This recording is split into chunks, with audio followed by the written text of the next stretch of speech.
சிவசங்கரா தேவனே, ஸ்ரீ சிவசங்கரா தேவனே. Questions? சங்கரம் சிவசங்கரம். ஒருவர் என்னிடத்திலே வருகிறார் என்றால் அவருடைய குடும்பத்தை குரூப் போட்டோ மாதிரி வைத்துக்கொள்வேன். ஆயிரக்கணக்கான குடும்பங்களை அவர்கள் நல்லா இருக்கணும் என்பதற்காக மனதில் வைத்து ஸ்கேன் செய்து அவர்களுக்காக கடவுளிடம் வேண்டியிருக்கிறேன். பிறகு இந்த ஜனங்களுக்காக தினமும் கடவுள்கிட்ட ஏன் நாம் அப்ளிகேஷன் போடணும், கடவுளை ஏன் தொந்தரவு செய்யணும் என்று இந்த ஆல்பம் போடுவது, ஸ்கேன் பண்ணுவது எல்லாவற்றையும் நிறுத்திவிட்டேன் என்று தங்களுடைய அருளுரை பதிவு ஒன்று கூறுகிறது. உன்னுடைய லாயல்ட்டி தான் என்னுடைய ஃபீஸ் என்று அடிக்கடி சொல்லுவீர்கள். ஆரம்ப காலம் முதல் இன்று வரை தங்களுக்கு விசுவாசமாக இருக்கிற பல அடியவர்களின் குடும்பங்கள் தங்களுடைய ஸ்கேனரில் இன்று வரை இருக்கிறார்களா? அவர்களுடைய நலமான வாழ்வை தங்கள் சங்கல்பத்தின் மூலம் காத்து அருள்வீர்களா? தங்களுடைய சித்தம் என்றும் எங்கள் பாக்கியம். There is ஆத்மிக் கனெக்ஷன். ஆத்மாவில் சம்பந்தம் இருக்கு. ஒரு குறிப்பிட்ட ரயில் என்ஜின் இருக்குன்னா அது கூட இந்த பொட்டியெல்லாம் இருக்கும் அப்படின்றது ஃபார்மேஷன் சொல்லுவாங்க ரயில்வே டெர்மினாலஜியில். அது மாதிரி ஒவ்வொரு மகானுக்கும் அவனுடைய முன்ஜென்ம தொடர்புகளை வைத்து கொண்டு தான் பக்தர்கள் வருவாங்க. சம்பந்தம் இல்லாதவங்க வர்றதில்லை. உலகத்திலே 500 கோடி 600 கோடி ஜனங்க இருக்காங்க. எல்லாருமே சிட்டி பாபா பிடிக்கிறாங்களா, சத்யசாய் பிடிக்கிறாங்களா, சிவசங்கர் பாபா பிடிக்கிறாங்க, ராம் சரத்குமார் சாமி, ரத்னகிரி சாமி, அப்படிலாம் ஒன்றும் இல்லை. அது மாதிரி யாருக்கு எங்கே கனெக்ஷன் இருக்கோ அங்கே அவங்களுக்கு ஒரு நேச்சுரல் அஃபினிட்டி வருது. இப்போது ஆட்டோமேட்டிக்காகவே கனெக்ஷன் இருக்கிறதுனால நம்ம அந்த give and take of old ரிலேஷன்ஷிப்ஸ்ன்னு சொல்கிறோம். நான் உங்களுக்கு புரிகிற உதாரணம் கூட சொன்னேன். ஒரு கிராமத்தில் ஒரு சாதாரண பையன் இருப்பான். இந்த ஊரில் ஒரு மல்லியாரோ நாயுடுவோ ரெட்டியோ யாரோ சொல்லுவார், டேய் நீ நல்லா படிக்கிறேன்னு சொன்னாங்கடா, எங்கள் வீட்டில் சாப்பிட்டுக்கோடா, புக்கெல்லாம் நான் வாங்கி தரேன்டா, நல்லா படிறா, பெரிய ஆள் ஆகுடா அப்படின்வாங்க. ஸோ அவங்க தான் இவனை படிக்க வச்சுருப்பாங்க. இவன் படித்து பெரிய ஆளாகி கலெக்டர் ஆகிட்டு இருப்பான். அதே டிஸ்ட்ரிக்ட்டுக்கு அவன் கலெக்டராக வருவான். இவனை பார்க்குறதுக்கு அந்த மொழியாரோ நாயுடுவோ லைனில் நின்றுட்டுருப்பார், கலெக்டர்கிட்ட பெட்டிஷன் கொடுக்கணுன்னு. இவருக்கு தெரியாது அந்த பையன் தான் இன்னைக்கு கலெக்டர்னு. அவன் போன உடனே பெல் அடித்து பியூனை கூப்பிட்டு, அங்கே ஒரு பச்சை கலர் துண்டு போட்டுன்னு ஒருத்தர் இருக்கிறாரு, அவர் பேர் ஆறுமலையாரா, பார்த்து கூட்டணும் என்கிட்டன்றார். அது ஆறுமலையார் வந்த உடனே எந்திரிச்சின்னு கலெக்டர், ஐயா வணக்கம், நல்லா இருக்கீங்களா அப்படின்னா. இவருக்கு ஒன்றும் புரியாது. உட்காருங்க அப்படின்னா. அவர் உட்காந்து உடனே உட்காருவான். என்ன சாப்பிட்றீங்க, காஃபி டீ சாப்பிட்றீங்களான்னு. அவருக்கு ஒன்றும் புரியாது. எதுக்கு தான் இவன் நம்மளை கூப்பிட்டு காஃபி டீ சாப்பிட்றியான்னு கேட்குறான் அப்படின்னு சொல்லிட்டு அவன் சொல்லுவான், எனக்கு தெரியுதுங்களா, நான் தாங்க நீங்கள் படிக்க வச்ச பையன், இன்றைக்கி நான் கலெக்டர் ஆகிட்டேன், உங்களுக்கு என்னென்ன வேணும்னு சொல்லுங்கள், நான் பண்ணுறேன் அப்படின்னு சொல்லுவோம். இதில் ரெண்டு விஷயம். ஒன்று, அந்த கலெக்டர் எவ்வளோ யோகியனாக இருந்தால் ஏதோ ஒரு காலத்தில் அவனை படித்து கலெக்டர் ஆகிறதுக்கு இவர் ஹெல்ப் பண்ணாருங்கிறதுக்காக அவருக்கு நல்லது செய்யணும்னு நினைக்கிறான் இல்லையா? எவ்வளோ நோபலாக அந்த கலெக்டர் இருப்பான். இதுதான் ஆன்மீகம் கூட. உலகத்தில் எந்த ஒரு பாபாவாக இருந்தாலும் அவங்கெல்லாம் இதுக்கு முன்னாடியும் பிறப்பு எடுத்திருக்காங்க. இந்த உலகத்தில் எல்லாரும் அன்று நீ தான் ஆன்மீகம். கிருஷ்ண பரமாத்மாவே அர்ஜுனங்கிட்ட சொல்கிறான், அடே நானும் நீயும் ஒன்றா தாண்டா எப்பயும் வந்துட்டு இருக்கோம், எனக்கு ஒன்று தெரியுது, உனக்கு என்ன, எனக்கு ஒன்று தெரியும், உனக்கு என்ன தெரிய மாட்டேன்னுது, அதுதான் ப்ராப்ளம் அப்படின்னு இருக்கார். இப்போ எத்தனையோ பிறவி செல்லான் இந்த தாவர சங்கமத்தை எடுத்து நான் நிலைத்தேனுங்கிற மாதிரி ஒவ்வொரு பிறவி எடுத்துடுறவாங்க. அப்போ அந்த மகான்களாக இருந்தாங்க இல்லையா, அவங்களும் கடவுளை தேடி அலைஞ்சிருப்பாங்க. இன்றைக்கி நீங்கள் உலக புகழ் பெற்று கொண்டாடப்படுகிற ஸ்ரீடி பாபா இருக்கார். அவர் அதுக்கு முன்னே சாதாரண டெய்லரு இல்லையா? அவர் கபீர்தாசராக இருந்தார். கபீர்தாசராக இருந்தவர் பின்னால் ஸ்ரீடி சாய்பாபா ப்ரமோட் ஆகிறார், அவ்வளோதான். ஸோ அந்த வகையில் ஒவ்வொரு மகானும் இதுக்கு முன்பிறவிகளில் கடவுளை தேடி அலைந்து கொண்டிருந்த காலத்தில் அவங்களுக்கு ஒரு மோர் கொடுத்தவன், டீ வாங்கி கொடுத்தவன், ஒரு துணி வாங்கி கொடுத்தவன், எங்கள் வீட்டு திண்ணையில் படுத்துன்னு போன்னு சொன்னவன்லாம் உலகத்தில் இருக்கான். அவங்க இவர்கிட்ட வருவாங்க. அண்ட் இவங்க அவங்களுக்கு ஏதோ ஒரு நல்லது பண்ணி அவங்களுடைய கடனை கழிச்சிக்க வேண்டியிருக்கும். இதுதான் அற்புதமான பாஷை, யாரும் சொல்லாத பாஷை. நான் தான் சொன்னேன். கோடிசாமி என்கிட்ட சொல்லுவார், சாமி நான் மகேந்திரகிரி போயிட்டு வந்தேன்னு அவர்கிட்ட சொல்லுவேன். எனக்கும் அங்கெல்லாம் போகணும் தான், இந்த ஜனங்களுக்கு கொஞ்சம் பாக்கி சாக்கி பைசல் பண்ணிட்டு போகலான்னு தான் உட்காந்துன்னு இருக்கே அப்படின்றார். இப்போ ஜனங்களுக்கு பாக்கி சாக்கின்னா என்ன? கோடிமகான் ஆகிறதுக்கு முன்னால் 400 வருஷம் உலகத்தில் பாடகச்சேரி சாமியாக இருந்திருக்காரு, என்னென்னமோலாம் இருந்திருப்பார். இப்போல்லாம் யார் அவருக்கு ஏதோ ஒரு வகையில் ஹெல்ப் பண்ணாங்களோ அவங்கெல்லாம் உலகத்தில் இருக்காங்களா? அவங்கள இவர் தன்கிட்ட வர்றபோது இல்லை வர வச்சு அவங்களுக்கு ஏதாவது ஒரு நல்லது பண்ணி தன் கடனை காய்ச்சிக்கணும். நீங்கள் போய் பார்த்தீங்கன்னா அவர் இருந்த அந்த புரைப்பாளையம் ஜமீன்தார் மாளிகை இருக்கு இல்லையா, அது ஏதோ ஜூ மாதிரி இருக்கும். வருஷாசு அவங்க ஷூட் பண்ண புலி, சிங்கம், நரி எல்லாத்தையும் வந்து பாடம் பண்ணி மாட்டி வச்சுருப்பாங்க செவுத்துலலாம். ஸோ அந்த மாதிரி இருக்கிற ஒரு ஜீவகாருண்யத்தை போதிக்க வேண்டிய ஒரு மகன் அங்கே போய் ஏன் தாங்கணும்? நல்ல யோசனை பண்ண, அங்கே போய் ஏன் தாங்கணும்?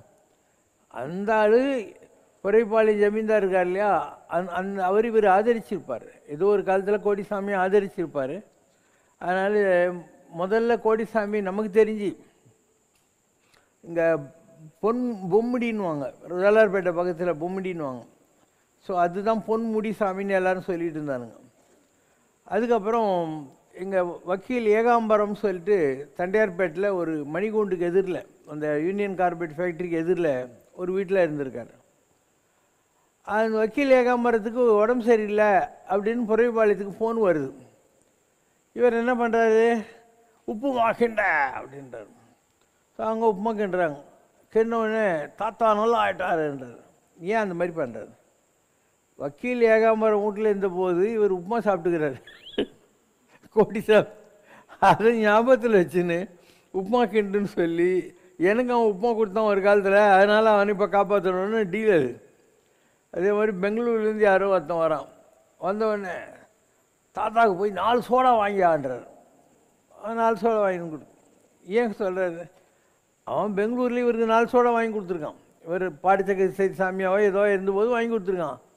அவனுக்கு டக்குன்னு ஞாபகம் வரும், நம்மக்கிட்ட பாடகச்சேரி சாமி சோடாவை குடிப்பார் இல்லையா, அவர் தான் இவருன்னு கனெக்ட் பண்ணுறதுக்காக கூட சொல்லுவாங்க. ஏதோ ஒரு விட்ட குறை தொட்ட குறைய அந்த மாதிரி சொல்கிறது. இப்படி எல்லாத்துக்கும் காரியம் இருக்கும். கோடிசாமிக்கிட்ட ஏன் ஒருத்தர் போகிறாருன்னா இதெல்லாம் காரணம். அதே மாதிரி தான் புரைப்பாளையம் ஜமீன். இந்த லக்ஷ்மிவேல் தேவராயல் நாடு வீட்டில் இருந்தார். ஒரு ஃபியூ டேஸ் இருந்தார். அங்கேயும் போகிறாரு. அவனும் வந்து இன்றைக்கி ஒரு மில் ஓனர் ஆகியிருக்கான். காஞ்சி பரமாச்சாரியார் வந்து உனக்கு மகாலட்சுமி பூஜை பண்ணின பாக்கியம் இருக்குது, அதனால் பெசன் நகர் மகாலட்சுமி கோயில் நீ தான் காட்டணும்னு சொல்கிற அளவுக்கு ஒரு தகுதி இருந்திருக்கு. அதனால் கோடிசாமி அவன் வீட்டில் ஒரு 4 நாள் இருக்க வேண்டியிருக்கு. அவன் ஆதரிச்சிருப்பான், அவரை சாமியாக ஆதரிச்சிருப்பான். அந்த மாதிரி நான் போனேன் இல்லை கோடிசாமிகிட்ட. போயிட்டு சாமிக்கிட்ட நான் கேட்குறேன், சாமி நான் யாருன்னு எனக்கு தெரியும், நீ யாருன்னு கேட்குறேன். அதுதான் ஃபஸ்ட்டு மீட்டிங். அப்போ அவர் சொல்கிறார், கடல் அழுந்துருவியா, இந்த தாத்தா யாரு நீ கண்டுபிடிச்சிடுவியா அப்படின்றார். என்னமோ நம்ம பேசுகிறது அவருக்கு தெரியுது, நம்ம நினைக்கிறதுன்ட்டு சும்மா இருந்தேன். தோத்தாபுரி அப்படின்னு. தோத்தாபுரி யார்? ராமகிருஷ்ண பரமஹம்சருக்கு குருவாக இருந்து, ராமகிருஷ்ணருக்கு அத்வைத்த குருவாக இருந்து காளியை மறந்துட்டு பிளாங்க் மைண்டுக்கு போன்னு சொன்னவர் அவர் தான் தோத்தாபுரி. அப்போ அவர் என்ன சொல்கிறாரு? அவர் தோத்தாபுரியாக இருந்தார் அப்படின்னு எனக்கு உணர்த்துறார்.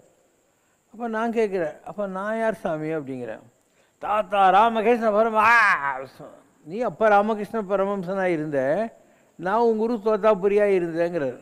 அப்போ எனக்கு அவருக்கு என்ன கனெக்ஷன்? இந்த கனெக்ஷன். அந்த ஏகாம்பரம் தாத்தா வீட்டில் அந்த பின்னால் ஒரு முனீஸ்வரன் இது இருக்குது, அந்த மரத்தடியில். அந்த முனீஸ்வரன் சாமி. அதனால் அவங்க வீட்டில் இருந்தார் இல்லையா. அப்போ கோடிசாமிக்கிட்ட நான் கேட்குறேன், சாமி உங்கள் செருப்பு குல்லா கொடுங்க அப்படி. இதை விட நல்லது கொடுக்குறேன் அப்படின்னாரு. ஏன்னா அவர் புரைப்பாளையத்துக்கு போன பிறகு நிறைய நடக்கிறது இல்லை. இப்படியே 2 காலை போட்டுன்னு பெஞ்ச் மேலே தான் உட்காந்துப்பார் சேரில். ஏகாம்பரம் வீட்டில் இருந்தபோது அந்த செருப்பு போட்டு நிறைய நடந்துருக்காரு. அதனால் இதை விட நல்லது தரேன்ட்டு வக்கீல் ஏகாம்பரம் தண்டையார்பேட் மணிகூண்டு போய் வாங்கிக்கோ அப்படின்றார். நான் போகிறேன். நான் சொன்னேன், அவன் நம்பணும் இல்லை பாவி. அந்த நேரம் பார்த்து இந்த நிகழ்ச்சி புரைப்பாளையத்தில் நடந்த போது இருந்த ஒரு ஆள் அங்கே வரான். தான் மகான்கள். ஆமாம் நான் இருந்தேன் அங்கே, கோடிசாமி வரை போய் உங்ககிட்ட வாங்கி சொன்ன போதுன்றான். அப்போ அவர் கொடுத்த அந்த செருப்புக்குள்ளெல்லாம் இங்கே மேலே மாடியில் பூஜை பண்ணுறாங்க இல்லையா, அதில் வச்சுருக்கேன் நான். அப்போ தோத்தாபுரியாக அவர் இருந்தபோது நம்ம ராமகிருஷ்ண பரமஹம்சர் இருந்தோம். அதுதான் நமக்கும் கோடிசாமிக்கும் உள்ள சம்பந்தம். இப்படி எல்லாத்துக்கும் பின்னாலேயும் ஒரு rewind fast forward, action replay இருக்குது. எல்லா மகான்களுக்கும் இந்த மாதிரியான கனெக்ஷன் எல்லாம் இருந்தே தீரும். அது தெரிஞ்சுக்கிறதுக்கு பேர் தான் ஆத்ம ஞானம் என்பது. இல்லைன்னா ஏதோ சாமியார் 10 வடை போகணும், நம்ம போனோம், சாப்பிட்டோம், விபூதி குங்குமம் கொடுத்தாங்க, வந்தோன்ற மாதிரிலாம் கிடையாது. சிவபிரபாகர சித்தி யோகி இருந்தார், கேரளாவில் பொன்னூலூர்கிட்ட இருந்தார். அதுக்கப்புறம் சபரிமலை போகிற வழியில் செங்கனூர்கிட்ட பட்டணந்திட்டா கிட்டே இருந்தார். கோனேன்ற ஊரில் இருந்தார், ரன்னிக்கிட்டே இங்கே இருந்தார்.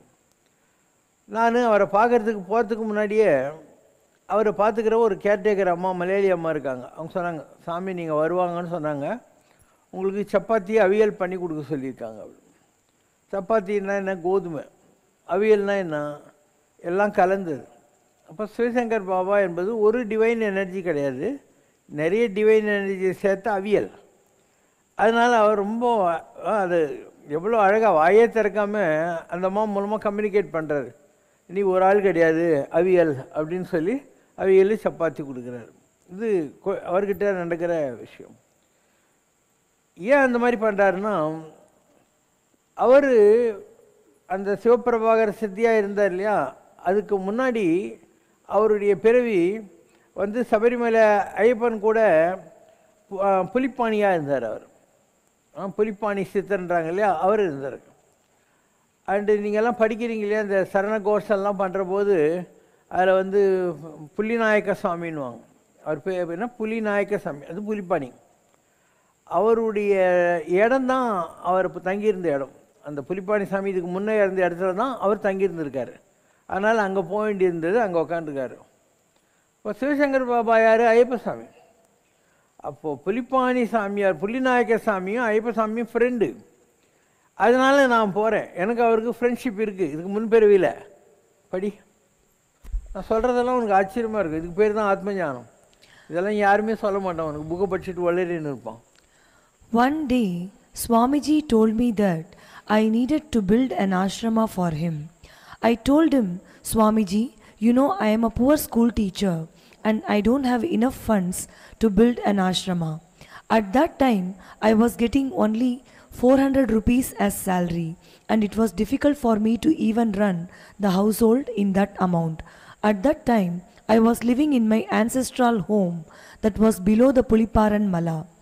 But with Swamiji's blessing, soon a home loan was sanctioned in my name and I was able to get some land at the top of Pulipara rock as Swamiji had wished. We finally managed to build an ashrama, a small ashrama on the top of the hill. You know, there is a history of Pulipara rock and why Swamiji insisted that his ashrama be on the top of it. As various books related to Lord Ayyappa say, Pulinayaka Swamiyar was the chief advisor of Lord Ayyappa. And our Swamiji is the rebirth of Pulinayaka Swamiyar, who in his last birth stayed in Puliparan Mala. Lord Ayyappa used to visit Pulipara Mala and stay with Swamiyar. Similarly, when Swamiyar visited Pandalam Palace, the abode of Lord Ayyappa, he used to stay there. In those times, all this area up till Sabarimala was a thick forest. When Lord Ayyappa decided to move back to the heavenly abode, Pulinayaka Swamiyar also dissolved in Kailasham with him. But as the Shastras say, anybody born on earth will have to attain death on the earth itself or attain samadhi in the case of a sannyasi. So, Swamiyar was reborn on our earth as Prabhakara Yogi in 1263 AD, as Prabhakara Siddha Yogi in Akavanur Mana in Chavara near Kaladi. Okay. It is. அப்போது சிவசங்கர் பாபாவுக்கும் சிவபிரபாகர சித்தியோகிக்கும் சம்மந்தம் என்ன, அவரு புலிநாயக சித்தர், நான் ஐப்பசாமி, 2 பேர் friends. அதனால் நாங்கள் meet பண்ணுறோமா இல்லையா இந்த பிரிவில், அந்த ரிலேஷன்ஷிப் கண்டினியூ ஆகும். சபரிமையாக இருந்தாங்க, நான் ராமராக இருந்த காலத்தில். அதுதான் கிருஷ்ணவேணி அம்மா. இந்த பிரிவில் மீட் பண்ணுறோமா. நான் ராமனாக இருந்தபோது ராவணனாக இருந்து பின்னால் கம்பரா வந்து ராமாயணம் எழுதினால்தான் உங்கள் செந்தலச்சேரி சீங்குழல் பொன்னையா சாமி இந்த பிரிவில் சம்பந்தம் வந்ததா இல்லையா. வசிஷ்டராக இருந்தார் இல்லையா ராமனுக்கு குருவா, அவர் தான் குருஜி சுந்தரராமன், கனெக்ஷன் வந்ததா இல்லையா. விஸ்வாமித்ரா ராமர் கூட இருந்தார், அவர் தான் உங்களுடைய சந்தானந்த சுவாமி சேலம் ஸ்கந்தாசிரமம். இந்த பிறவியில் எனக்கு அவர் கனெக்ஷன் வந்ததா இல்லையா? இதுதான் அதிசயமான விஷயம். இந்த உலகத்தில் நீ ஆத்ம ஞானி ஆனால் தான் உங்கள்கிட்ட யார் வராங்க, எதுக்காக வராங்க அப்படிலாம் புரிய ஆரம்பிச்சிடும். அப்போ சம்பந்தம் இல்லாமல் எதுவும் வரதில்லை. முன்னர் நம்ம திச்சையினால் பிறந்தோம் இல்லை, முதல் இடைக்கடை நம் வசத்தில் இல்லை. உங்களுடைய வேர்ல்ட்லி ப்ராட்டப் அதில் உங்களுக்கு இதெல்லாம் புரிஞ்சுக்கிறதுல சில ப்ராப்ளங்கள் இருக்கலாம். அதில் ஒன்றும் தப்பில்லை. ஏன்னா உனக்கு அந்த ஆத்ம ஞானம் உடலிருந்து ஆத்மா பிரிஞ்சாதான் அதுக்கு பேர் ஆத்ம ஞானன்றது. அந்த ஜெயிலு உடம்புக்குள்ளே கைதி மாதிரி ஆத்மா இருக்கிற வரைக்கும் இதெல்லாம் உங்களுக்கு புரியறதுக்கு வாய்ப்பே கிடையாது. ஃபார் எக்ஸாம்பிள், இந்த பொண்ணு இப்போ அமெரிக்காவிலேருந்து இங்கே வந்துட்டான், கைத்துக்கு. இவளுக்கு மாப்பிள்ளை பார்த்துன்னு இருந்தாங்க. இந்த மாதிரி பாபாவே சொன்னார், சம்பந்தம்னு ஒன்று இருந்தால் உங்கள் குடும்பத்தில் தான் எடுக்கணும்னு சொல்லியிருக்கார். அவர் கூட பரமாச்சாரியார் தான் நம்புறாரு அப்படின்னு சொல்லி அதே குடும்பத்தில் அவளுக்கு கல்யாணம் பண்ணி வச்சேன். கல்யாணம் பண்ணினா அமெரிக்கா போனால் முதல் குழந்தையோட வந்திருக்கா. மகான்களுக்கு தெரியும் எங்களுக்கு என்ன இருக்குது, நீ நான் என்ன தொப்பியாக வைக்க போகிறேன், எனக்கு நான் என்னவா இருந்தால் உனக்கு என்ன, எங்களுக்கு we know what is the connection and why you come to us. பரமாச்சாரியர்கிட்ட என்ன தப்பு இருக்குது, அவருக்கு என்ன ஆகணும் இல்லை எனக்கு என்ன ஆகணும், ரெண்டு பேருக்கு ஆக வேண்டியதில்லை. பட் ஏன் எங்கிட்ட நீங்கள் முதல்ல வர்றீங்கன்னா இதுதான் காரணம், நமக்குள்ள கனெக்ஷன் இருக்கும். ஸோ நம்மக்கிட்ட யார் வராங்களோ எல்லாருக்கும் கனெக்ஷன் இருக்கும், நமக்கு அவங்கள பற்றி தெரியும். அண்டு அது ஒரு கனெக்ஷன் இருக்கிறதுனால we are able to help them and uplift them and they grow. அவங்க ஒருவேளை இவ்வளோ சீரியஸாலாம் நினச்சி பார்க்குற மாதிரி ஜனங்களுக்கு ஐக்கியம் இருக்காது இல்லையா. ஸோ பாபா சாமி அவ்வளோதான் அவங்களுக்கு தெரியும். But connection is there, that's why people come to us. இது பெரிய பாஷை. எங்கிட்ட வர எல்லாருக்கும் ஏதோ கனெக்ஷன் இருக்குது. யாருக்கு ஒட்டணும்னு இருக்கோ அவங்க ஒட்டுவாங்க, யாருக்கு கொஞ்சம்தான் பாக்கி இருக்குன்னா வசூல் பண்ணின்னு ஓடி போடுவாங்க. இப்போ எவ்வளோ பேர் நம்மக்கிட்ட இருந்தவங்களே ஓடி போயிட்டாங்களா இல்லையா? எத்தனை பேருக்கு நான் இது வரைக்கும் பார்த்துருக்கேன், ஒரு 50 லட்சம் பேர் குறையாமல் பார்த்துருக்கேன், 100 தடவை சொல்லிட்டேன் நான். அதில் ஒரு 1 or 2 கேஸ் ஸ்டடி சொல்கிறேன், அப்போ தான் உனக்கு புரியும். நான் கைலாசத்துக்கு கிளம்பின்னு இருக்கேன், மண்ணடியில் அப்போ ஆஃபீஸு. கேட்டுக்கிட்ட ஒரு அம்மா வராங்க. இங்கே ரெட் ஹில்ஸ் கிட்டே ஆதித்தன் சோர்னு வச்சுருக்கா, கிருஷ்ணராஜ் நாடார் கூட்டின்னு வர்றாரு அவங்கள. அந்த கிருஷ்ணராஜ் நாடார் எப்படி எனக்கு தெரியும்னா, அவருக்கு வந்து திருச்செந்தூருக்கு பக்கத்தில் படுக்கப்பத்துன்ற ஊர். இப்போது அண்ணா நகர் போலீஸ் ஸ்டேஷனில் ஒரு இன்ஸ்பெக்டர் இருந்தார், அசோகன்னு சொல்லிட்டு. நான் சௌந்தர்யா காலனியில் அண்ணா நகரில் இருக்கிற போது அவர் சொன்னார், இந்த ஆளுக்கு அக்யூட் ஆஸ்துமா இருக்குது, நான் கூட்டின்னு வந்திருக்கேன்னு. நான் அன்றைக்கே நல்லா பண்ணிட்டேன். அந்த ஆள் அதுக்கு முன்னால் வரைக்கும் அவருக்கு டீ குடிக்க முடியாது, இது எந்த கூல்ட்ரிங்க் குடிக்க முடியாது, எதுவும் பிடிக்க முடியாது, எப்போ வரை இழுத்துக்கிட்டு உட்காந்துட்டே இருக்கும். அந்த ராமசாமி கூட்டின்னு வந்தார், அன்றைக்கே நான் நல்லா பண்ணேன். அதுக்கப்புறம் அவருக்கு செத்தாமரில் ஐஸ்கிரீம் சாப்பிட்டுன்னு நல்லா ஜாலியாக இருந்தார் அவர் ரெட் ஹில்ஸில். அவர் சொன்னார், இந்த மாதிரி எங்கள் குடும்பத்தில் நிறைய பாபா அச்சீவ்மெண்ட் இருக்காரு. ஏன்னா அவருடைய ஒய்ஃப் கூட சண்டை போட்டாங்க. நான் தான் சொன்னேன் வந்துடுவாங்க போங்க. அதேமாதிரி அந்த அம்மா எந்த ஒரு பஞ்சாயத்து யாரும் தலையீடு இல்லாமல் வந்துட்டாங்க, குடும்பம் எடுத்தாங்க, குழந்தை பெற்றாங்க. இப்போ அவர் உயிரோடு இல்லை. ரெட் ஹில்ஸ் கிட்ட 5 கடை வச்சுருக்காங்க, ஆதிஸ்தான் டோர்னு. ஒரு பலசரக்கு கடை, ஒரு ஜவுளி கடை, அந்த மாதிரி 5 கடை வச்சுருக்காங்க. அண்ட் ஒரு உதாரணத்தை சொல்கிறேன். ஸோ அவர் கூட்டின்னு வந்தார் இந்த அம்மாவை. இந்த அம்மாவுக்கு 2 பசங்க. ஹஸ்பண்ட் வந்து மெட்ராஸ் ஃபெர்டிலைசரில் வேலை செஞ்சுருக்கார் மார்க்கெட்டிங்கில். அந்த அம்மாவுக்கு என்ன ப்ராப்ளம்னா வெர்டிபிரே கேன்சர், படுத்துக்க கூட முடியாது. இந்த வில்லு வியாதின்னு வாங்க இல்லையா, அந்த மாதிரி, அதாவது குப்புறப்படுத்துக்கணும், இப்படி படுக்க முடியாது. நான் கைலாசத்துக்கு கிளம்பின அன்றைக்கி வராங்க. நான் வந்து அந்த மாதிரி ஏதோ ஒரு பிரசாதம் கொடுத்து, நான் உனக்காக கைலாசத்தில் வேண்டிக்குவோம்மா, நீ நல்லா ஆகிடுவோம் போ அப்படின்னு சொல்லிட்டு நான் வந்தால், அப்போ அந்த காலத்தில் டிஆர்எம் நடராஜன் ஒருத்தர் இருப்பார், டிவிஷனல் ரயில்வே மேனேஜர். அவர் எனக்கு டிஓடி. அதனால் நான் அந்த காலத்தில் டெல்லிக்கு ரயிலில் போகிறேன்னா அந்த கேட்ரிங்லேருந்து வந்து உங்களுக்கு எது வேணாலும் சூடாக சமைச்சு கொடுக்க சொல்லியிருக்காரு எங்கள் டிஆர்எம்னு. இங்கேருந்து டெல்லி போகிற வரைக்கும் எனக்கு அவங்க புதுசாக எல்லாத்தையும் சமைச்சு கொண்டு வந்து கொடுப்பேன். நான் 1வது பிளாட்ஃபாரத்தில் தமிழ்நாடு எக்ஸ்பிரஸ்லேயே இறங்கி 12வது பிளாட்ஃபாரத்துக்கு வருவேன். நாந்தூசுரம்லாம் ரயில்வே ஸ்டேஷனே இருக்கும். என்னை பார்க்கறதுக்கு வந்தவங்கலாம் அங்கே ஒரு 500-1000 பேர் இருப்பாங்க. அங்கே எல்லாருக்கும் வச்சு நான் கைலாச தீர்த்தம் எல்லாம் கொடுத்துன்னு இருப்பேன் ஜனங்களுக்கெல்லாம். அந்த மாதிரி ஒரு கேஸ். அப்போ அந்த அம்மா ஃப்ரண்ட்டில் வந்து நிற்கிது. சார் நீங்கள் சொன்னீங்க, அன்றைக்கே நல்லாயிட்டேன். நான் எத்தனை வருஷமாக இருந்த வெற்றிபெரிய கேன்சர், அன்றைக்கே நல்லாயிட்டேன், நீங்கள் எப்போ வருவீங்கன்னு வெயிட் பண்ணிட்டு நான் வந்திருக்காங்க அப்படின்னு சந்திரசேஷனில் வந்து நிற்கிது. அவங்களுக்கு 2 கேர்ள்ஸு. அந்த 2 கேர்ள்ஸும் சத்யபாமாவில் சீட்டு கிடச்சிது, படித்தாங்க. சத்யபாமாவில் படித்து இப்போ கல்யாணம் ஆகி அமெரிக்காவில் போய் செட்டில் ஆகிட்டாங்க. அதுக்கப்புறம் நான் நீலாங்கரையில் இருக்கிற போது ஒரே ஒரு தடவை அந்த சந்திரா கணேசன் வந்து எட்டி பார்த்தாங்க.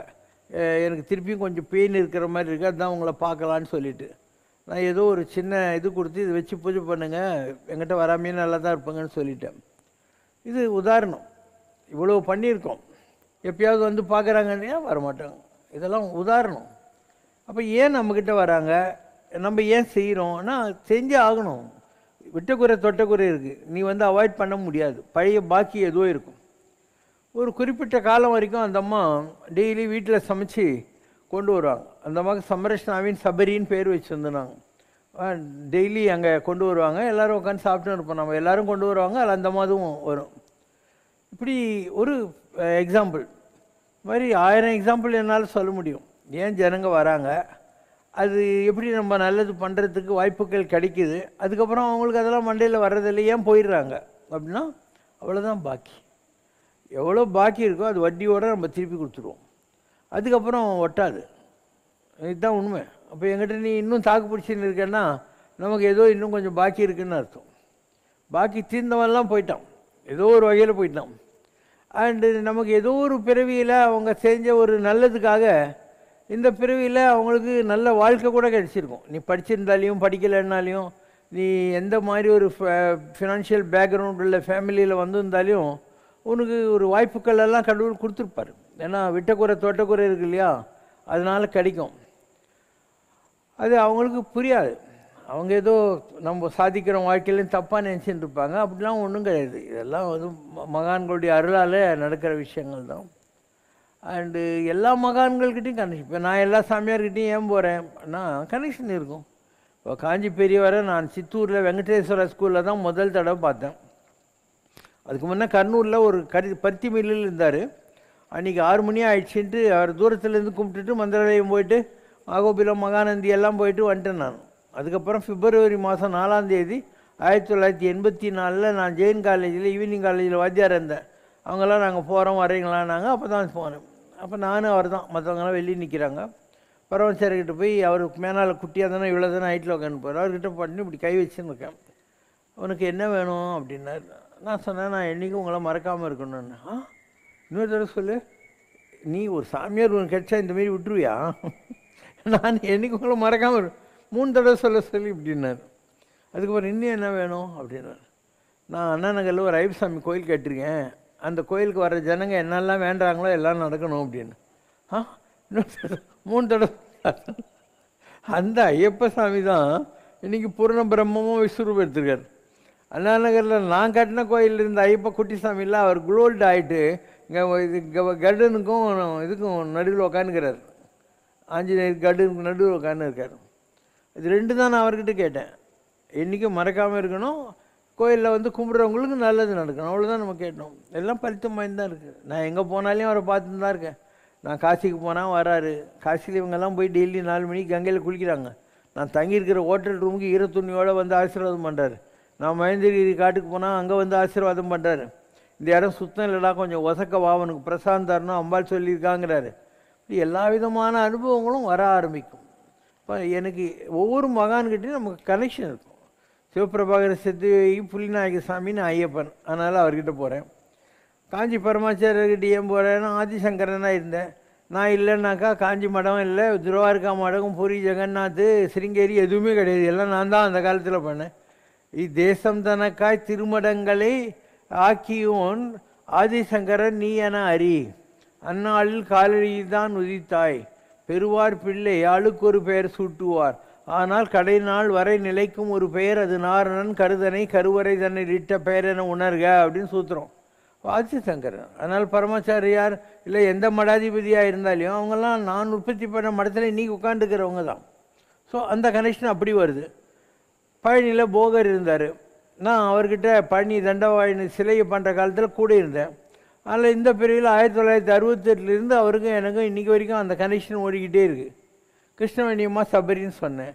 அப்புறம் ராவணனாக இருந்தாலும் சீங்குழல் பொன்னையாசாமி இந்த பிரிவில் வந்தாருன்னு, குருஜி வந்தாருன்னு சொன்னேன். அப்புறம் விஸ்வாமித்திராக இருந்தவர் தான் சேலம் சந்தாசிரமம் சாந்தானந்த சுவாமிகள்னு சொன்னேன். இல்லை எல்லோரும் வராங்களா உலகத்தில்? இதுதான் ஆன்மீகம் என்பது. ஒன்றும் விளையாட்டு கிடையாது. கன்னியாகுமரி கோயிலில் மாயம்மா இந்த கோரி அம்மா இருக்கு இல்லையா, நித்தம் தவம் செய்யும் குமரி அன்னை, அதுதான் மாயம்மா. அப்போ விவேகானந்தருக்கு ஞானத்தை கொடுத்து உங்கள் நரேந்திர மோடி கூட போய் பாறை மேலே உட்காந்துட்டு வந்தார். அந்த இடத்துல வச்சு விவேகானந்தருக்கு ஞானத்தை கொடுத்து அமெரிக்காவுக்கு அனுப்பிச்சு அவரை வச்சு ஒரு ராமகிருஷ்ணா மட்டம் உருவாகிறதுக்கு காரணமாக இருந்தால் கன்னியாகுமரி அம்மன் தான் அந்த அம்மா. அவங்கக்கிட்ட நம்ம கனெக்ஷன் இருக்கா, அதனால் நம்ம போகிறோமா? இப்படி எல்லாத்துக்கும் ஒரு லிங்க் இருக்குது. நீ ஆத்ம ஞானம்ன்றது என்னான்னு தெரிஞ்சு உங்கள்கிட்ட வர்றவங்க யார் என்னங்கிறதெல்லாம் உனக்கு புரிய ஆரம்பிச்சிச்சுன்னா உனக்கு அழகாக டைம் பாஸ் ஆகிடும். அவங்களுக்கு தெரியும் இல்லையோ, அவங்களுக்கும் தெரியும். ஆத்ம ஞானம் அடைஞ்சிருந்தால் அவங்களுக்கு நம்ம யாருன்னு தெரியும், நமக்கு அவங்க யாருன்னு தெரியும். தெரியாமல் ஒன்றும் இருக்காது. ஜனங்களுக்கு தெரிய வாய்ப்பு இல்லை. ஏன்னா ஹியூமன்ஸ் ஆர் ஹியூமன், இன்னும் their soul is still under the fetters of the body jail. அதனால் அந்த அளவுக்கு அவங்களுக்கெல்லாம் தெரியறதுக்கு வாய்ப்பு இல்லை. ஆனால் யார் வர்றாங்களோ அதுக்கெல்லாம் அதுதான் காரணம். இங்கே வராங்க, படிக்கிறாங்க, கல்யாணம் பண்ணுறாங்க, ஏதோ அவங்க வாழ்க்கையில் வர்ற மாற்றங்கள் எல்லாம் இருக்கும் இல்லையா, அதுக்கெல்லாம் அதுதான் காரணம். விட்ட குறை தொட்ட குறை இருந்தால் எல்லாருக்கும் வரும். அண்டு இது எப்படி நடக்குது என்னன்னா, ஒரு டேட்டா பேஸ் ப்ரோக்ராம் மாதிரி தான். ப்ரோக்ராம் டேட்டாஸ் எல்லாம் ஃபீட் பண்ணுறாங்க, அது ப்ரோக்ராம் அப்படியே வந்துக்கிட்டு தான் இருக்கும். நான் சொல்லிகிட்டே இருக்கேன், நான் இனிமேல் வரமாட்டேன் உலகத்துக்கு, இதுதான் என்னுடைய லாஸ்ட் பர்த்ன்னு சொல்கிறேன். அதனால் யாராக இருந்தாலும் எல்லோரும் வந்துடுவாங்க. இனி யாருன்னா கூட இருப்பாங்க. எல்லாமே எப்படி இருப்பாங்க உலகம் பூரா. நான் ட்ராவல்லாம் பண்ணுறதே எனக்கு ஊர் சுற்றத்துக்கெல்லாம் இன்ட்ரெஸ்ட் இல்லை, எனக்கு இன்ட்ரெஸ்டே இல்லை. ஏன்னா I am very ஃபஸ்ஸி part on food. எங்கே போனாலும் அந்த ஃபுட்டெல்லாம் சாப்பிட போகிறேன், அங்கே போய் நம்ம பசங்க தான் ஏதோ தயிர் சாதம் ரசம் சாதம் குக் பண்ணி கொடுத்துன்னு இருப்பாங்க. So foreign country do not impress me. What is that to see only vast buildings, வேறு ஒன்றுமே கிடையாது. ட்ரெயினில் போகணும், காரில் போகணும், பஸ்ஸில், இதெல்லாம் ஒரு மேட்ரா. எனக்கு இதெல்லாம் பெரிய இன்ட்ரெஸ்ட் இல்லை. Initially 92 when I go to States, ஃபுட்டெல்லாம் ரொம்ப பெரிய ப்ராப்ளம். எங்கேயோ போய் இந்த டொமினோஸில் சின்ன மெக்சிகன் ஃபுட்டு கிடைக்கும் எங்கேனா, அதை சாப்பிட்டுட்டுலாம் கதை பண்ணி உட்காந்துன்னு இருந்திருக்கோம். ரொம்ப கஷ்டம். இப்போ பரவாயில்ல, எல்லா இடத்துலையும் எல்லா ரெஸ்டாரண்ட்ஸும் வந்துச்சு, ஒன்றும் ப்ராப்ளம் இல்லை. ஸோ இந்த உலகம் பூரா நான் போயிட்டு இருந்ததுக்கு இதுதான் காரணம். ஏன்னா சாமி கோடிசாமி எழுதி கொடுத்தாரு, தாத்தா உலகம் பூரா போகட்டும், ஜனங்களுக்கு நல்லது செய்யட்டும் அப்படின்னு. அதனால் எங்கெல்லாம் எனக்கு கனெக்டட் ஆத்மா உலகத்தில் இருக்காங்களோ அவங்களெல்லாம் நான் பார்த்து தான் ஆகணும். அது 50 பேரா 500 பேரான்றதெல்லாம் முக்கியம் இல்லை. And we meet them and அவங்களுக்கு ஏதோ ஒரு நல்லது நம்ம பண்ணுவோம், கட்டாயம் பண்ணுவோம். எந்த நாட்டில் இருந்தாலும் எந்த ஊரில் இருந்தாலும் கேஷுவலாக இருந்தால் கூட பண்ணுவோம். ஸோ இதெல்லாம் பெரிய பாஷை. வரக்கூடிய காலத்தில் இன்னும் கொஞ்சம் பாக்கி இருக்காங்க இல்லையா, அவங்களுக்கும் ஃபைசல் பண்ணிவிட்டு நம்ம போயிடுவோம் உலகத்தை விட்டு. ஆனால் நீங்கள்லாம் கூட அதுக்கு தான் எங்கிட்ட வர்றீங்க. You all come and you feel a type of intimacy to me. That is because there is a past connection. Okay. Question from a devotee. In olden days, why would someone from South India wanting to acquire knowledge go all the way to Kashmir to refer to scriptures and acquire knowledge? Do true knowledge and wisdom come from reading and understanding what is written in scriptures and books, or real life's experiences, or is it a combination of both? காஷ்மீரம் என்பது இந்தியாவினுடைய ஒரு ஞான பீடமாக இருந்தது. அதுக்கு பேர் சர்வஜ்ஞ பீடம். ஆதிசங்கரர் மாதிரி இருந்தவங்க, ராமானுஜர் மாதிரி இருந்தவங்கெல்லாம் கூட அங்கே போகணும், காஷ்மீருக்கு போகணும். ஏன்னா காஷ்மீர் சரஸ்வதியோட பூமி, அம்பாளுடைய இடம் அது சரஸ்வதின்னு சொல்லிட்டு. ஸோ போய் அந்த பண்டிதர்கள்லாம் கேட்குற கேள்விகள்லாம் பதில் சொல்லணும். அண்டு ரொம்ப பெரிய library of books and all அங்கே தான் இருந்தது. பிரம்மசூத்திரம் அதெல்லாம் எங்கேயுமே இல்லாததெல்லாம் அங்கே இருந்தது. அங்கே போய் அந்த பண்டிதர்கள்லாம் கேள்வி கேட்டு நீ பதில் சொன்னேன்னா ஒரு குறிப்பிட்ட சேரில் ஒன்று உட்கார வச்சு அவங்க உனக்கு அந்த சர்வஜ்ஞன்ற டைட்டில் கொடுப்பாங்க. அதே மாதிரி தான் ராமானுஜர் அங்கே போனார். ஸோ காஷ்மீர் ஒரு காலத்தில் அந்த மாதிரி ஒரு ஹை லெவலில் இருந்தது. நான் ஒரு தடவை பத்ரிநாத்துக்கு போனேன். பத்ரிநாத்தில் நான் அப்போ சட்டெல்லாம் போட மாட்டேன், செருப்பு போட மாட்டேன், தாடியெல்லாம் வச்சுட்டு இருப்பேன், ஒரு கருப்பு வேஷ்டி கட்டின்னு உட்காந்துருப்பேன். என் கூட பஸ்ஸில் ஓத்தேன். எங்கேருந்து ஹரிஹர் ரிஷிகேஷ்லேருந்து இதுக்கு பத்ரிநாத்துக்கு பஸ்ஸு. அவன் வந்தான், இறங்கிட்டு சுவாமிஜி நான் இங்கே பார்டர் செக்யூரிட்டி ஃபோர்ஸில் வேலை செய்கிறேன், எங்கூட வரேன்னு தங்குறீங்களான்னா. நான் அந்த காலத்தில் அப்படி தான் ஒத்துக்குவேன். அவனுக்கு ஒரு ஜீப் வந்திருந்து அதில் என்னை கூட்டின்னு போனான். ஸோ பத்ரிநாத் கோயிலேருந்து ஒரு 3 மைல் தள்ளி போனால் அங்கே வந்து ஒரு இடம் மனுவான்னு சொல்லுவாங்க. அங்கே ஒரு கல் குகை, அதுக்குள்ளே 2 கட்டில், அதில் அவன் ஒரு கட்டில் படுத்துக்கானா, அவன் ஒரு கட்டில் சாப்பாடெல்லாம் அவங்க பண்ணி கொடுத்தாங்க.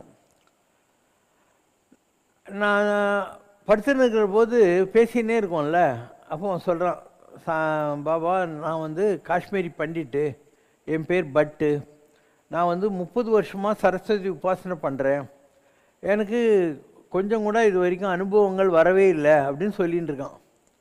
படுத்திருந்த நான் திடீர்னு எந்திரிச்சு உட்காந்து சத்தம் போட ஆரம்பிக்கிறேன், நீ ஒரு முட்டாள், முட்டாள், உங்கள் உபாசனை பலித்தமானதுனால்தான் உலகத்திலேயே சரஸ்வதி கண்ணுக்கு தெரிகிற ஒரே இடம் இந்த இடம்தான். வேதவியாசர் மகாபாரதத்தை டிக்டேட் பண்ணுறாரு பிள்ளையாருக்கு, அதுதான் அந்த மனுவா குகை. அந்த நதி சத்தம் போடுது உஷ்ஷுன்னு, ஒரு உஷ்ஷுன்றாரு, அது பூமிக்கு அடியில் போயிட்டு. அதுக்கப்புறம் சரஸ்வதி நதி உலகத்தில் வேறு எங்கேயுமே கண்ணுக்கு தெரியாது. ஈவன் திரிவேணி சங்கமத்தில் கூட அண்டரில் வந்து தான் கலக்கும், கங்கா யமுனா பிரம்மபுத்திரா அந்த மாதிரி. ஸோ உன் இது பலித்தமாக இருக்கிறதுனால தான் அவள் இருக்கிற இடத்துல உன்னை கொண்டாந்து உட்கார வச்சுருக்கா. இதுவே தெரியாமல் உனக்கு ஒன்றும் நடக்கலைன்னு சொல்கிறிய நீ இந்த மந்திரம் சொல்லின்னு இருக்க, இந்த மந்திரத்தில் இந்த வார்த்தையை நீ மாற்றி சொல்லுன்ட்டு. இதெல்லாம் பாபா நீ எப்படி சொல்கிற நீ கேட்ப, உனக்கு ஒரு கான்க்ரீட் ப்ரூஃப் தர்றேன். இங்கே உட்காந்துருக்காரு குஜராத்தி, இவங்க மாமா ஒருத்தர் இருக்கார், அவர் விஷால் சர்ஜிக்கல் அண்ட் இன்ஸ்ட்ருமெண்ட்ஸ்ன்ற கம்பெனியில் ஃபினான்ஸ் மேனேஜர். அவர் பாட்டக்னா இவங்க அக்காவை கட்டி கொடுத்துருக்காங்க. ஸோ நாங்கள்லாம் கைலாஸ் யாத்திரை போனபோது எல்லாம் அங்கே மீட் பண்ணணும். இதில் அண்டர் செக்ரட்டரி சைனான்னு ஒரு இது பில்டிங் இருக்குது சவுத் பிளாக்கில், அங்கே மீட் பண்ணோம். அண்டு ஒரு நாள் மீட் பண்ணிட்டு மறுநாள் திருப்பியும் வர சொல்லுவாங்க. எங்களெல்லாம் ஐடிபிபிக்கு செக்கிங் கூப்பிட்டு போவாங்க, ஹெல்த் செக்கப்புக்கெல்லாம். இப்போ இந்த 2 பேர்கிட்ட நான் சொல்கிறேன், நீ காத்தாலே இத்தனை மணிக்கு பூஜை பண்ணீங்க, இந்த மந்திரம்லாம் நீங்கள் சொன்னீங்க அப்படின்ற. அவங்க எந்த ஹோட்டல்லையும் தங்கியிருக்காங்க, நான் எங்கேயோ தங்கியிருக்கேன், ஆனால் அவங்க எந்த பூஜையை எத்தனை மணிக்கு பண்ணாங்க அப்படின்னு நான் சொல்கிறேன். இது எப்படி நடக்குதுன்னா இதுதான் ஆத்மான்றது, கனெக்ஷன் இல்லாமல் வராது. இன்றைக்கி அவங்க குடும்பங்களில் ஒரு 20-30 பேருக்கு எனக்கு தெரியும். அந்த ஃபேமிலியில் இவங்க சிஸ்டர்லா இது மாதிரி நிறைய பேர், ஒவ்வொருத்தர் லைஃப்லையும் ஏதோ ஒரு வகையில் நாம் பார்ட் அண்ட் பார்சலாக இருந்திருப்போம். இது ஒரு எக்ஸாம்பிள். அந்த மாதிரி இந்த மந்திரம் அப்படிங்கிறது கூட நம்ம சொல்கிறோம். இத்தனைக்கும் முதல் நாள் நைட் தான் பார்த்தோம், மறுநாள் காத்தாலும் மீட் பண்ணுறோம், அவ்வளோதான். இதெல்லாம் ஒரு பவர். ஆன்மீகத்தில் மிகப்பெரிய அதிசயங்கள்லாம் இருக்கின்றன. அண்ட் சொல்ல முடியும், நீ உபாசனை பண்ணியானா அதெல்லாம் நமக்கு தெரியும். கனெக்ஷன் இருந்தால் தெரியும், கனெக்ஷன்லாம் தெரியும். இல்லைன்னா பாரு, அவங்க எங்கேயோ குஜராத்துக்காரங்க, அவங்களுக்கும் எனக்கு எப்படி கனெக்ஷன் வருது, எவ்வளோ வருஷமா, ஒரு 8 ஒரு 30 வருஷமாக கனெக்ஷன் ஓடின்னு இருக்குது. அவங்க குடும்பத்தில் இங்கே படித்தாங்க நிறைய குழந்தைங்கள்லாம் கூட, அதுக்கப்புறம் எல்லாம் கல்யாணம் ஆகிடுச்சு, அப்படி இப்படி போய் செட்டில் ஆகிட்டாங்க, அதெல்லாம் வேறு விஷயம். அண்டு இதே மாதிரி அந்த பண்டிட்டுக்கு நான் சொல்கிறேன், காஷ்மீர் பண்டிட்டுக்கு நீ மந்திரத்தில் இந்த ஒரு சிலபல் நீ மாற்றினா போகிறோம் அப்படின்னு சொல்கிறேன். அதே மாதிரி ஆத்ம சம்பந்தம் என்ன நடக்குன்னு சொல்கிறேன். நான் ஒரு தடவை இதுக்கு போயிட்டுருக்கேன், கேதார் பத்ரி தான் போயின்ட்டுருக்கேன். அப்போ என் பக்கத்தில் ஒரு பெங்காலி, அவன் ஒய்ஃபு, 2 பேரும் எங்கிட்ட பேசின்னு வர்றாங்க. வந்துட்டு நான் பார்த்தா பிச்சைக்காரனாட்டு இருப்பேன்னு சொன்னேன்ல, அதனால் 5 ரூபா கொடுத்து இதை நீங்கள் செலவுக்கு வச்சுக்கோங்கன்னாங்க. அப்போ நான் எப்படி இருந்திருப்பேன் நீயும் பாரு. நான் சொன்னேன், இல்லை நான் யார்கிட்டையும் பணம்லாம் வாங்கிறதில்ல அப்படின்னு. அப்போது நீங்கள் வந்து உண்டியில் போட்டுருங்க அப்படின்னாங்க. சரி, நான் அது தனியாக தெரியணும்னு துண்டில் முடிச்சு வச்சுக்கிறேன். போய் உண்டியில் போட்டேன். நான் வந்த உடனே அந்த ஆள் எனக்கு லெட்டர் எழுதுறாரு, பிபி சட்டர்ஜி, இந்த மாதிரி 24 பர்கானாஸ் கல்கட்டாலேருந்து வருது. என்ன, நான் நம்ம சம்ரஷ்ணா மேகசைனில் கூட அதை பப்ளிஷ் பண்ணியிருந்தேன். சாமி என்ன அதிசயம், நாங்கள் உங்களை மீட் பண்ணோம், உங்களுக்கு 5 ரூபா கொடுத்தோம், அதுக்கப்புறம் நாங்கள் வேலி ஆஃப் ரோசஸ் போனோம், அதுக்காக இறங்கிட்டோம். அப்போது என்னுடைய ஒய்ஃபு கங்கையில் விழுந்துட்டான். கங்கையில் யார் நீந்தி கரை சேர்க்க முடியும்? நாங்கள் வந்து என்ன பண்ணுறதுன்னு தெரியல. அப்போ நீங்கள் கங்கையில் குச்சி, நான் கடவுளிய வடிவத்தில் குதிக்கிற சொல்கிறேன், நீங்கள் கங்கையில் குச்சி என் ஒய்ஃபை காப்பாற்றிட்டீங்க அப்படின்னு சொல்லி ஒரு லெட்ரு வருது. இது எப்படி நடக்குது? பழைய கனெக்ஷன் இருக்கும். இல்லைன்னா அவன் பார்த்து நமக்கு 5 ரூபா கொடுக்குறான், அந்த பஸ்ஸில் நம்ம ஏன் போகிறோம்? இப்படி ஒவ்வொன்றையும் நீ நினச்சி பார்த்தீங்கன்னா என்னென்னமோ அதிசயங்கள்லாம் இருக்குது உலகத்தில். அண்டு எனக்கு ஐ லாஸ்ட் இன்ட்ரெஸ்ட். அதாவது கண்மூடி கண்ணு திறக்கிறதுக்குள்ளே சகல புவனங்களையும் படைத்து காத்து அழிக்கக்கூடிய பவர் அம்பாள்கிட்ட இருக்குன்னு உன்மோத் பண்ண பவனாவல்லின்னு ஒரு பாட்டு இருக்குது. அந்த மாதிரி ஒரு மகானால் முடியும், என்ன வேணால் பண்ண முடியும். ஆனால் ஒரு லெவலுக்கு மேலே எனக்கே வெறுத்து போச்சு. ஜனங்கள்லாம் வந்து நன்றி இல்லாத நாய்ங்க, இவங்களுக்காக நம்ம இவ்வளோ பாடுபட்டு இத்தனை ஜென்மமாக சேர்த்த தவத்தெல்லாம் இறைக்கக்கூடாது, என்றைக்கானா ஒரு நாள் உலகம் உருப்படணும்னு கடவுள் நினச்சி அந்த மாதிரி ஒரு காலம் வருகிற போது நம்ம பவரை வெளியே எடுத்துக்கலான்னு சொல்லி அப்படியே அடக்கி இப்போல்லாம் என்ன பாலிசின்னு என்ன நம்ப உனக்கு நடக்கும், அவ்வளோதான். நம்பிக்கை நான் அவனுக்கு புனல் வச்சு ஊற்ற முடியாது. யூ டு இன்கல்கேட் அந்த ஃபெய்த்தை நீ வளர்த்துக்கோ, உனக்கு நடக்கும். நான் இதில் தலையிடுறது இப்போல்லாம். நான் எல்லாத்தையும் பண்ணி முடிச்சுட்டு ஒடுங்கிட்டவன். ஓசை ஒடுங்க வேண்டும் பாடு. ஓசை ஒடுங்க வேண்டும். இந்த ஆர்ப்பாட்டத்தில் எனக்கு இன்ட்ரெஸ்ட் போயிடுச்சு. எல்லாம் பண்ணியிருந்தேன்ல, எல்லாத்தையும் நிப்பாட்டிட்டேன். ஓசை ஒடுங்க வேண்டும், உள்ளே ஆசை அடங்க வேண்டும்,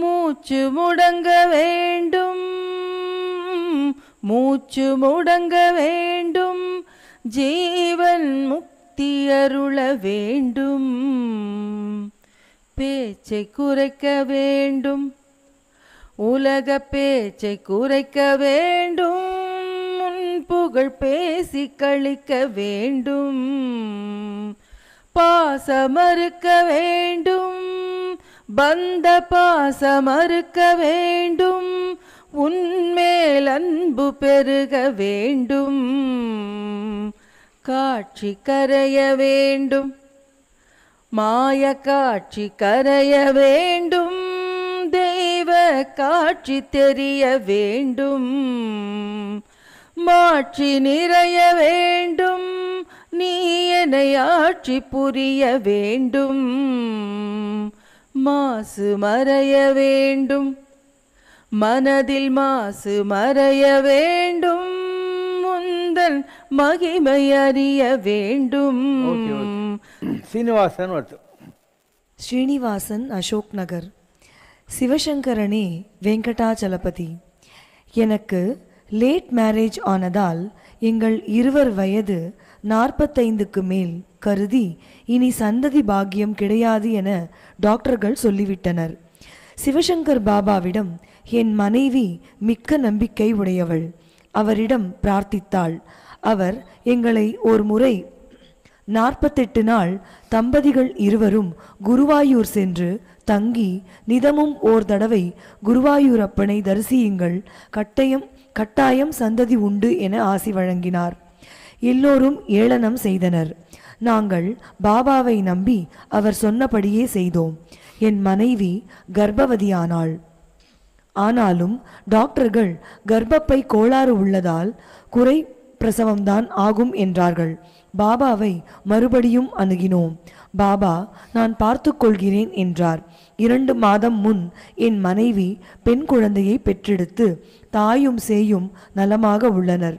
எனவே பாபாவை நம்பினால் நடக்காதது ஏதும் இல்லை என அனுபவபூர்வமாக அறிந்துள்ளேன். சரி, இன்னொரு அதே ஃபேமிலியில் இன்னொன்று சொல்கிறேன். ஒருத்தர் ஜெகநாதன் பேர், டிவிஎஸில் வேலை செஞ்சுன்னு இருந்தார். அண்டு ஏதோ ஒரு காரணத்தினால அவருக்கு வேலை போயிடுச்சு. அப்போது என்னை பார்க்குறதுக்கு மலையப்பன் தெருக்கு வந்திருந்தார். நான் சொன்னேன், நீ சேஷாதிரி சுவாமி மகானாக இருந்தபோது அவருக்கு ஒரு கிருஷ்ணர் பொம்மையை கொடுத்து எல்லா பொம்மையும் வித்துச்சுன்னு சொல்லி சேஷாதிரி சாமி கையை கிஸ் பண்ணி தங்க கைன்னு சொன்னியே, அந்த ஆள் நீ தான். அதனால் இந்த பிறவியில் வேலை போச்சேன்னு கவலைப்படாத, பொம்மை வியாபாரம் செய்ய அப்படின்னு உண்மையும் சொல்கிறேன். அவர் டிவிஎஸில் வேலை செஞ்ச ஆள் பொம்மை வியாபாரம் செய்ய சொல்கிறார். கணேஷ் ஐயர்னு ஒருத்தர் அசோக் நகர்கிட்ட பொம்மைலாம் ரெடி பண்ணுவார். அவருடைய திருஷ்டி கணேஷாலாம் ரொம்ப ஃபேமஸ். எல்லோரும் வாங்கி அவங்க வீட்டில் தான் வச்சுன்னு இருப்பாங்க. அவர் இவருக்கு சப்ளை பண்ணார். இவர் பொம்மை வியாபாரம் ஆரம்பிச்சு. எவ்வளோ லக்குன்னா, இவர் பஸ்ஸில் போவார், பேங்க் மேனேஜர் பக்கத்தில் உட்காந்துருப்பான். இந்த பொம்மை வந்து எங்களுக்கு வேண்டியவங்க வீட்டில் வச்சு நல்லதுன்னு சொன்னாங்க, எனக்கு பொம்மை கொடுங்கன்ற மாதிரி. அப்புறம் அவனே பேங்க்கில் ஒரு லோன் பாஸ் பண்ணி கொடுத்தான். ஸோ பேங்க்கில் லோனும் கிடச்சது, நிறைய பொம்மை வாங்கி எல்லாத்தையும் விற்க ஆரம்பித்தார். இப்படி அவர் ரொம்ப பெரிய ஆள் ஆகிட்டார், பொம்மை வியாபாரத்தில் பெரிய ஆள் ஆகிட்டார். அவருக்கு சுசித்ரான்னு ஒரு பொண்ணு, அவளுக்கு ஒரு நல்ல மாப்பிள்ளை. ஆனால் இவங்கக்கிட்ட ஒரு நிச்சயதார்த்தம் பண்ணுறதுக்கு கூட காசு இல்லாத ஒரு காலம். அப்போது நான் அந்த பொண்ணு வந்து என்கிட்ட கேட்டான், இந்த மாதிரி கல்யாணத்துக்கு எல்லாம் நிச்சயதார்த்தம் பண்ணோம், மல்லெல்லாம் மாப்பிள்ளை தான் எல்லாம். நான் சொன்னேன், போ எல்லாம் நடக்கும் அப்படின்னு. அப்போ அவங்க மாமா யாரோ ஃபாரின்லேருந்து வந்தவர் இவங்களுக்கு நேராக வரதா ராம்ஸ் சில்க் கம்பெனிக்கு காஞ்சிபுரத்தில் கூட்டின்னு போய் இவங்களுக்கு இதெல்லாம் கொடுத்துருங்க, இவங்க கேட்குற நிச்சயதார்த்த புடவெல்லாம் கொடுத்துருங்க அப்படின்னு. அதுக்கப்புறம் ஒரு 70,000 ரூபாய்க்கு ப்ரொவிஷன்லாம் கல்யாணத்துக்கு கொடுத்துருங்கன்னு எல்லா அரேஞ்ச்மெண்ட்டும் ஆகி கல்யாணம் கூட நடந்து போச்சு. அந்த பையன் கார்கிட் பிரைவேட் லிமிட்டட்னு ஒரு கம்பெனியில் வேலை செஞ்சுருந்தான். என்கிட்ட வந்து அது இதில் அமைஞ்சிக்கிற கிட்டே இருந்துச்சு கார்கிட் பிரைவேட். அதுக்கப்புறம் அவனுக்கு வந்து இதில் ராணி பிரேக் லைனிங்கில் நல்ல வேலை கட்டி செட்டில் ஆகிட்டான். இது மாதிரி ஒரே குடும்பத்தில் ஒரு 30 பேருக்கு நல்லது பண்ணியிருப்பேன், அட்லீஸ்ட் 30 பேருக்கு நல்லது பண்ணியிருப்பேன். நான் இவ்வளோ மெமரியாக வச்சுருக்கேன். எல்லாத்துக்கும் இது அத்தன்டிக் இது இருக்குது, சர்டிஃபிகேட்ஸ் இருக்குது, அவங்கவுங்களே எழுதி கொடுத்தா அந்த லெட்டர்லாம் பப்ளிஷ் பண்ணியிருக்கோம் நாம். அதனால் ஆன்மீகம் நீ நினைக்கிற மாதிரி இல்லை, ரொம்ப கேவலமான ஒரு போர்ட்ஃபோலியோ. இதை விட நீ பேசாமல் போண்டா வைக்கலாம். நிஜம், ஜனங்க திருந்தவே மாட்டோனுங்க. நமக்கு என்ன போச்சு, நம்ம உருப்பிட்டுட்டோம், இல்லை வசதியாக தான் உட்காந்து அடிச்சுட்டு இருக்கோம். ஆனால் ஜனங்க மாற மாட்டாங்க. ஓம் ஜெய் சிவசங்கரரே சுவாமி ஜகத் பரிபாலகரே ஆதி சங்கர அவதாரா அநாதரக்ஷகரே. ஓம் ஜெய் சிவசங்கரரே. அன்னையும் தந்தையும் நீரென்றறிந்தும் அன்பில் நனைகின்றோம் சுவாமி, அன்பில் நனைகின்றோம். ஆசானும் இறையாகிய தேவா நின்னடி பணிகின்றோம். ஓம் ஜெய் சிவசங்கரரே. கைலையை பன்முறை வலம் வந்தாய் ஓ கருணாகர கீர்த்தி சுவாமி, கருணாகர கீர்த்தி.